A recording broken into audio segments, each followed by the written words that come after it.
Hello, welcome to another episode of the podcast and the card series. I'm just making this up as I'm going along, aren't I? Welcome back. Thank you for sticking around. Videos like these, doing video diaries like these are helpful because it's allowing me to just get things off the chest that potentially maybe I would never have done if I hadn't done it. It's been a healthy practice doing this, speaking to you guys directly, getting your feedback, your comments. Some of you have been commenting, not only on some of the videos, but also to me directly on Instagram. So helpful, much appreciated, love it. And your feedback is very much appreciated, and I shall continue to work in this manner. Today I'm going to be talking about how I how to articulate and draw from my experience of putting them onto the page. How do I do that? How do I put my experiences, the good and the bad, if you want to see it that way? And I'll get into that in a minute, later on. How do I put my emotion onto a page without going on a tangent, whilst keeping focused on the story, whilst keeping focused on the plot points, on the novel itself, so that situations and scenes don't get taken out of context. How do you do that? So far for me, this has been a very therapeutic practice, writing and putting my thoughts, my feelings onto pages. I've spoken about this in previous videos, but it has been incredibly helpful. It's also made and taken strides of my own personal health and mental, physical, whatever, spiritual, most importantly. But I would strongly recommend that if you are going through a tough time or a difficult period, that you do pick up a pen and page and kind of just write things out. It's a bit of a dying art, writing, because with this abundance,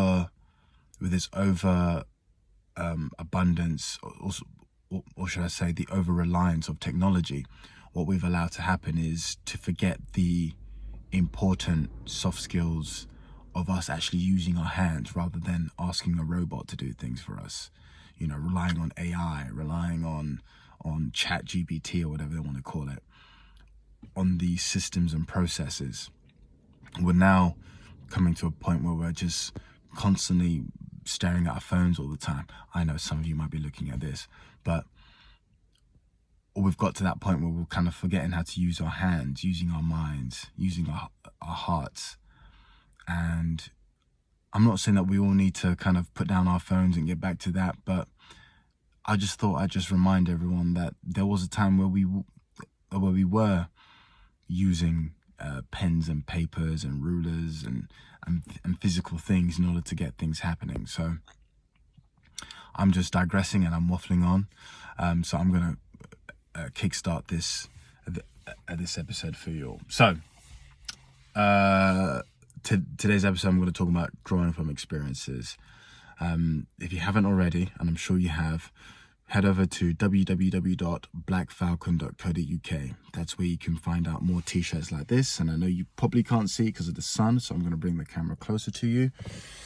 Yep, you get more t-shirts like this with a really cool Falcon emblem on there. Go out and get your t-shirts. The best, most softest t-shirts that you're ever going to have in your wardrobe. Quality's there, all for really good value and price. I offer free shipping. Shipping is for free. If you're from the UK, you don't have to pay a penny.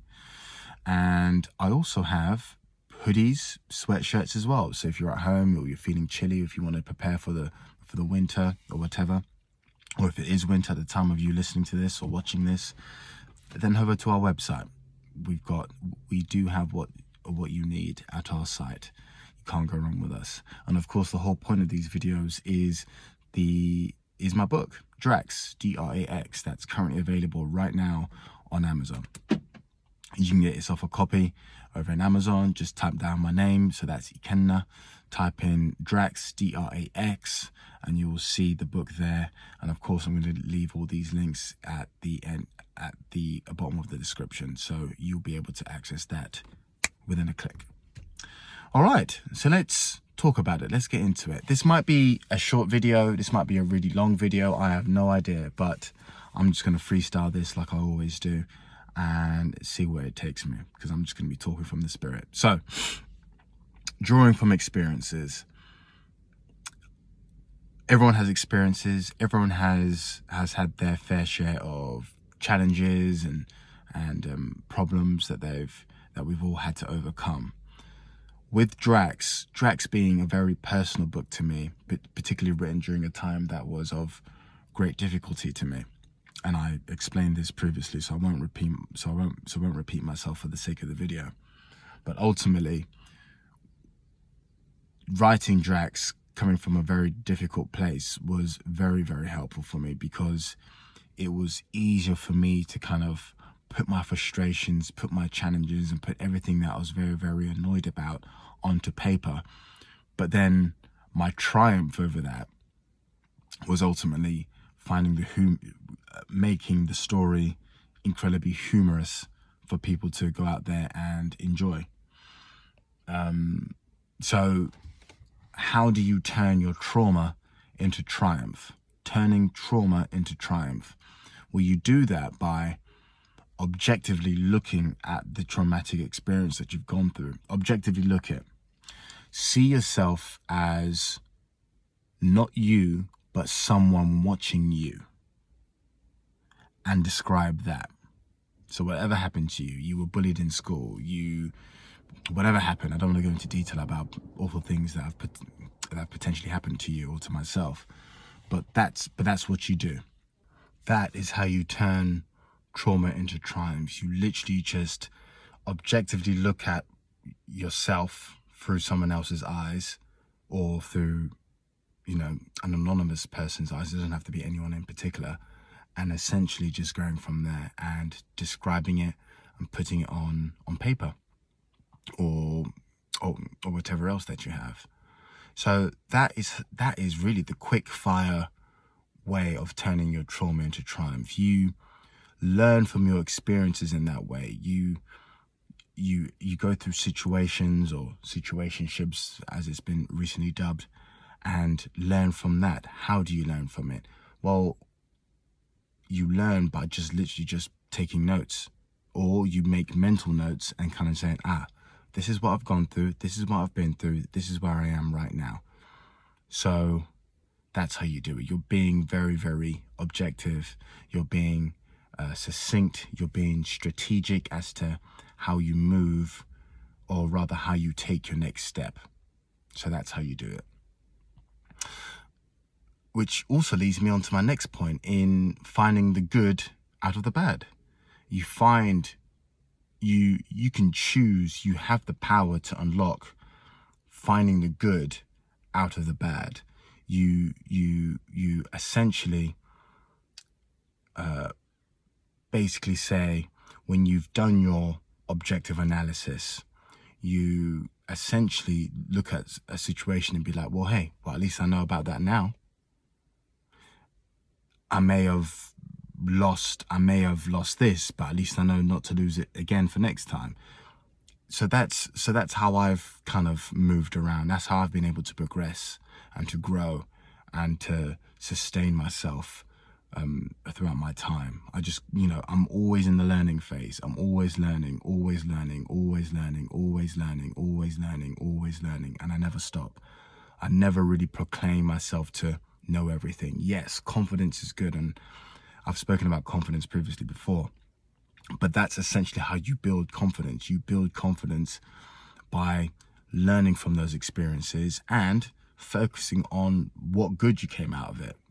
So ultimately, you haven't really lost or failed at anything as long as you've learned something, which I know I've mentioned previously before. So that is how you turn the good into the bad. So that's the plain message, is that it doesn't matter if it's good and bad. How you see things is ultimately down to you. Good, bad, it doesn't actually matter. These are things that just have happened. So when you detach yourself emotionally, that doesn't mean to say that you don't feel emotion. Yes, it's okay to feel, but this is where the self-control element comes in. This is where the inner strength, the core element comes in you harnessing your own inner strength from the recesses of your own subconscious mind, but ultimately from your heart chakra, in that you learn to just calm yourself down and see things for what they are, rather than allowing your emotions to cloud your judgment and to color it to something that is inaccurate. So whether you see it as good, whether you see it as bad, you're both going to be correct. But what do you want? Do you want to make a decision based upon your objective judgment on something? Or do you want to just let emotion take over and blind you to see the ultimate reality that's actually in front of you? So, yeah, it doesn't actually matter. These are just experiences to add to the backlog of your own life. So that's the beauty of it. That is the beauty of it. All right. And then finally, with all that said before, when you're able to articulate yourself onto paper, you put all your experiences, you put it within the plot point. Well, I put it into the plot points. That's how I was able to create an emotional connection. Because yes, the book is fictional, but in terms of my experiences, the human experiences I had with the other people, particularly within the earlier chapters of Drax, I found that those were actually based off of real experiences. But me writing about all of that in an objective and humorous manner, I was able to basically detach myself from that. I know that what so-and-so did with me at such and such a time wasn't personal. So I just wrote about it and just put it onto paper. A lot of the things, the majority of the things that are on the book are actually made up too. That's the whole point of creative writing. It's all fictional. So that's the fun bit. That's where you can kind of mold reality into clay. You're kind of just creating things, yourself. You basically just got a blank canvas, a blank sheet of paper, and you're creating whatever you want to create for yourself. That's the freedom of it. That's the joy of writing, of just being yourself and being the god, being the creator or the architect of a new reality that you create for yourself on paper. So that's the joy and beauty of it all. All right, it looks like this was a quick video, so excellent. But again, thank you for spending your time with me today. Once again, I'm going to drop again www.blaquefalcon.co.uk. I've left links at the bottom of the description. Goodness, can't talk today. And of course, Drax, if you actually want to get a copy of the book, which you should do, of course, because I've just been, otherwise what's the point of me doing all these videos? Then go ahead and go over to Amazon. Again, the link is on the description, so you can get there within one click. All right, thank you.